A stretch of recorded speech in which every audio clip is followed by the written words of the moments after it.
Congress party పక్షాన గెలిచినటువంటి సర్పంచులు, ఉప సర్పంచులు, వార్డు మెంబర్లు అందరూ కూడా శుభాకాంక్షలు తెలియజేస్తా ఉన్నాను.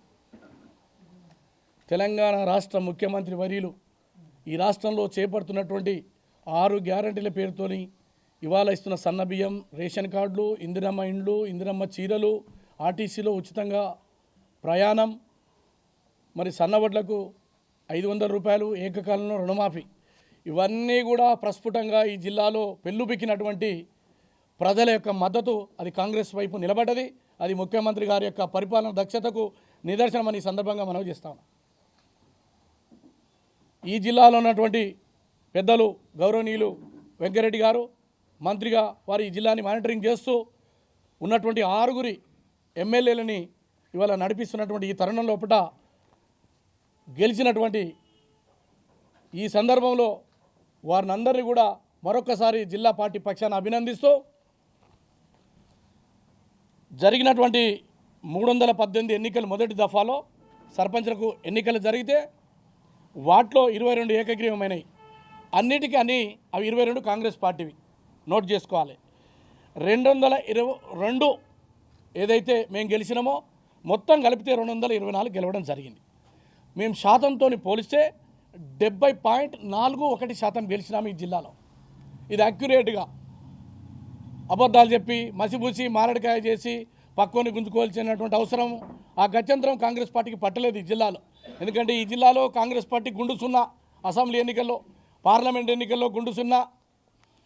అదేవిధంగా 31 మంది గెలిచినటువంటి రెబెల్స్ ఎవరైతే ఉన్నారో వాళ్ళందరూ కూడా కాంగ్రెస్ పార్టీకి సంబంధించిన వాళ్ళే. ఇంకా వాళ్ళని మేము కలుపుకుంటే అది 80% పోతుంది మేము గెలిచినటువంటి సంఖ్య. సరే, ఏది ఏమైనా ప్రజల మద్దతు, ప్రజల దీవెన ఇవాళ రేవంత్ రెడ్డి గారి ప్రభుత్వానికి మద్దతు పలుకుతున్ననేది ఈ స్థానిక సంస్థల ఎన్నికల్లో మొదటి దఫాలో ప్రస్ఫుటమైంది. ఇక్కడికి రాజకీయాలు ముగిసిపోయినాయి, మొదటి దఫాలో జరిగినాయి.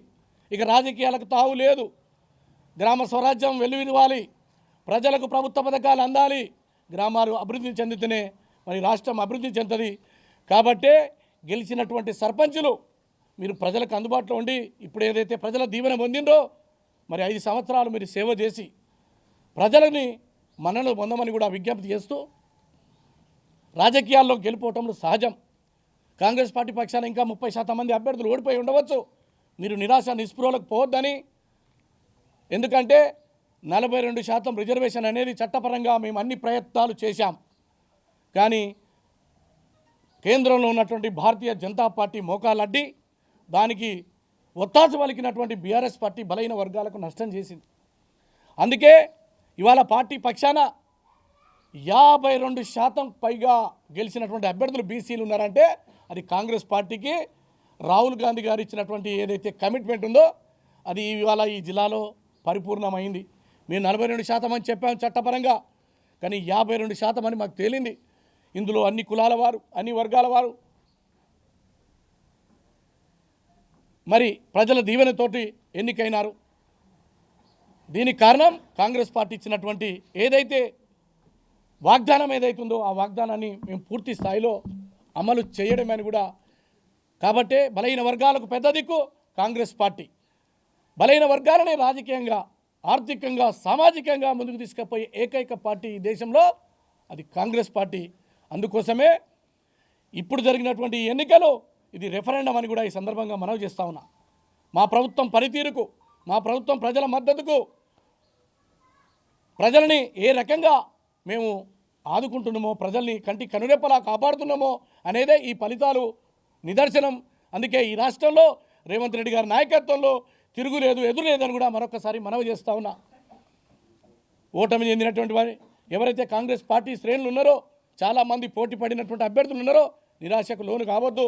మీకు ఎంపీటీసీలు, జెడ్పీటీసీలు, రకరకాల సహకార ఎన్నికలు ఉన్నాయి. అనేక ఎన్నికల్లో మీకు అవకాశాలు వస్తాయి. కలిసి కట్టుగా ఈ రకంగానే ఈ జిల్లాని కంచుకోటగా నిలబెట్టాలని కూడా విజ్ఞప్తి చేస్తూ ఉన్నా. అదేవిధంగా నేను ఇందాకేదో ప్రెస్ మీట్ చూసిన గుంతకండ్ల జగదీశ్వర్ రెడ్డి గారు మాట్లాడుతూ అరాచకం, దౌర్జన్యం అనే పెద్ద పెద్ద మాటలు మాట్లాడుతూ ఉన్నారు. అయ్యా జగదీశ్వర్ రెడ్డి గారు, అనేక మంది ఆనాడు 2014లో కానీ 18లో 19లో జరిగినటువంటి స్థానిక సంస్థ ఎన్నికల్లో ఎంపీటీసీలు జెడ్పీటీసీలు గెలిస్తే దొంగతనంగా దౌర్జన్యం చేసి గుండాయుధం చేసి తీసుకుపోయినటువంటి చరిత్ర బీఆర్ఎస్ పార్టీకి సార్. మా కాంగ్రెస్ పార్టీకి ఆ చరిత్ర లేదు. ప్రజల మద్దతు ఉంది, ఇంకా కూడా బుద్ధి రాలేదు బీఆర్ఎస్ వాళ్ళకని దీన్ని బట్టి అర్థమవుతా ఉంది. ప్రజల్లో చీదరించుకున్నారు మీరు తప్ప ఈ ఉమ్మడి జిల్లాలో ఒక్కడు కూడా గెలవలే. ఆ గెలిచింది కూడా మీరు అత్యవసర మార్కులతోనే. ఇంకా బుద్ధి తెచ్చుకొని ఇవాళ సంక్షేమ కార్యక్రమాలు ఏదైతే ప్రభుత్వం చేస్తుందో దానికి సహకరించండి. ఈ జిల్లాలో మరి పెండింగ్ ప్రాజెక్టులు 10 సంవత్సరాల్లో మీరు ఒక్క పని కూడా చేయనందుకే కదా మీకు బుద్ధి చెప్పిండ్రు. ఇంకా మళ్ళా కాళ్ళల్లో కట్టె పెడతాం, గూండాయిజం రౌడీజం అంటాం. అంటే కింద పడ్డ పైసే నాదే. దీని అర్థం ఎట్లుందంటే వెనకటి ఒక ఆమె మా ఊర్లో లక్ష్మక్క అని ఉంటుంది, మొగని కొడుతుంది, మొగసాలకు వచ్చి ఏడుస్తుంది. అట్లుంది కథ మీది. డబ్బులు పంచి రాజకీయాలని అత్యంత భయంకరంగా తయారు చేసి ప్రజాస్వామ్యానికి విలువ లేకుండా పోలీసు వాళ్ళ వ్యాన్లలో మొన్న ఓటుకు అది ఏదైతే మరి జరిగిందో ఫోన్ ట్యాపింగ్ సందర్భం లోపల ఏం తేలింది అలా ఫోన్ ట్యాపింగ్లో పోలీసుల వ్యాన్లలో డబ్బులు వంచారు సార్. మీరు పోలీసులనే మిమ్మల్ని ఏజెంట్ పెట్టుకొని ఈ రకంగా నడిపించిన చరిత్ర బీఆర్ఎస్ పార్టీది. అటువంటి బీఆర్ఎస్ పార్టీ ఇలా పెద్ద పెద్ద మాటలు మాట్లాడుతూ ఉంది. దీన్ని నేను తీవ్రంగా ఖండిస్తున్నా. ఒకవేళ మేమే కనుక దౌర్జన్యం చేసి ఉంటే 100 ఫలితాలు రావాలి కదా కాంగ్రెస్ పార్టీకి. సజావుగా జరిగినాయి. ప్రజాస్వామ్యానికి విలువనిచ్చే కాంగ్రెస్ పార్టీ ఎవరు గెలిచినా నేను శుభాకాంక్షలు చెప్తా ఉన్నా. ఇది కదా మాకున్నటువంటి స్ఫూర్తి. కానీ ఓడిపోతేనేమో అది కాంగ్రెస్ గుండాయిజం, గెలిచినటువంటిది ఏదో చెప్తున్నావు కదా 45% అని, ఇంకా 15% ఎడంగా వచ్చే సార్ మీకు ఎడంగా తెచ్చినావు. ఇవన్నీ కూడా అబద్ధాలని వెళ్ళవేసి ప్రజలలో సింపతేజ్ కొట్టాలంటే అది అయ్యే పని కాదు. మీరు గెలిచింది 23% ఈ జిల్లాలో. నేను చెప్తున్నది అక్యురేట్గా చెప్తున్నా, 23%. మిగతా వామపక్షాలు కొన్ని, భారతీయ జనతా పార్టీ అన్నీ కలిపితే మీరు 30% గెలిచిర్రు, మేము 70% గెలిచినాం. ఇండిపెండెంట్లు గెలిచినటువంటి వాళ్ళు, అదేవిధంగా రెబెల్గా ఉన్న వాళ్ళంతా కూడా మా కాంగ్రెస్ పార్టీ నుంచే వచ్చింది. ఇంకా మేము గెలిచేది ఉండే, సరే కొంత సమన్వయ లోపం వల్ల జరిగింది. ఏది ఏమైనా భవిష్యత్తులో దీన్ని 2వ దఫాలో 3వ దఫాలో నేను ఖచ్చితంగా చెప్తున్నా 80 నుంచి 90% గెలవబోతున్నాం. నల్గొండ జిల్లాలో 80 నుంచి 90%. ఇంకా గట్టిగా పనిచేయాలని, ఆదమర్చి ఉండవద్దని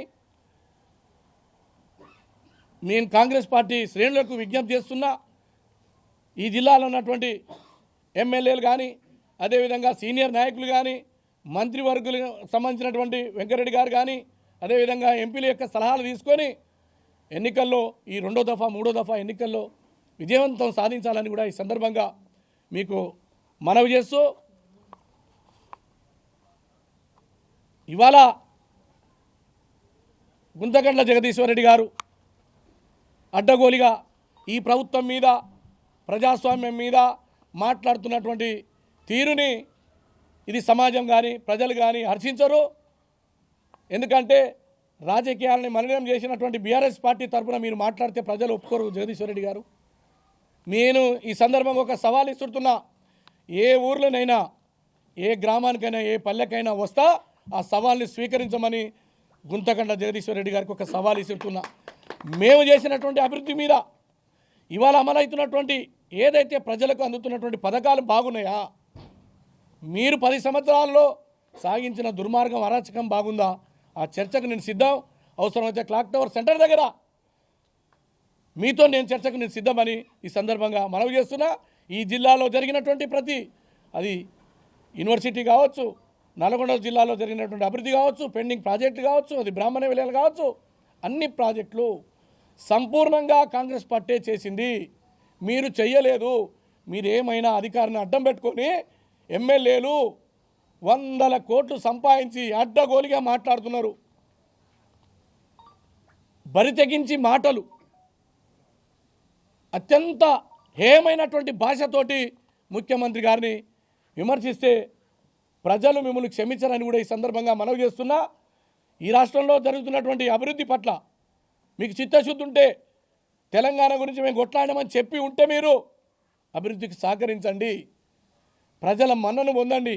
అంతేగాని గుడ్డగాల్చి మీదేస్తా లేకపోతే రాజకీయాల కోసం ఎంతవరకైనా దిగజారుతా అంటే కాంగ్రెస్ పార్టీ శ్రేణులు, కాంగ్రెస్ పార్టీకి సంబంధించినటువంటి కార్యకర్తలు మీకు తగిన బుద్ధి చెప్తారని కూడా ఈ సందర్భంగా తెలియజేస్తూ, జరిగినటువంటి ఈ ఎన్నికలు ప్రశాంతంగా ప్రజల మద్దతుతోటి ప్రజలు ఇచ్చినటువంటి ఈ తీర్పుని మీరు గౌరవించమని బీఆర్ఎస్ పార్టీకి విన్నవిస్తూ, ఖచ్చితంగా నాకు తెలిసి రెండో దఫాలో మూడో దఫాలో మీకు 10% కూడా రాదు.